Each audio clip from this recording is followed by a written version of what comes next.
ఇరాన్ని చావు దెబ్బతీసింది ఇజ్రాయెల్. ఇరాన్కి సంబంధించినటువంటి సైనిక అధికారులు కొంతమందిని ఈ ఉగ్రవాదులని పెంచి పోషించడానికి ఏర్పాటు చేస్తున్నాడు. హిజ్బుల్లా కావచ్చు, లేకపోతే కనుక హమాస్ కావచ్చు, హౌతీలు కావచ్చు. అసలు మొత్తం ఆ చుట్టుపక్కల ఉన్న అరాచకాల గ్రూపులన్నిటికీ నాయకత్వం ఇదే. చుట్టుపక్కల ఉన్న దేశాల్లో ఎప్పుడు అస్థిరత సృష్టించే దేశం ఇరాన్.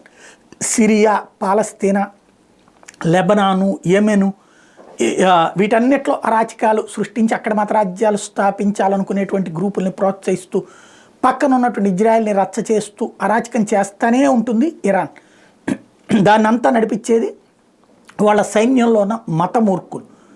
వాళ్ళు ఇరాన్ ప్రభుత్వం తరపున సలహాదారులు అనే పొజిషన్స్లో ఉంటారు. ఆ పదవుల పేరుతో అక్కడికి వెళ్తూ ఉంటారు.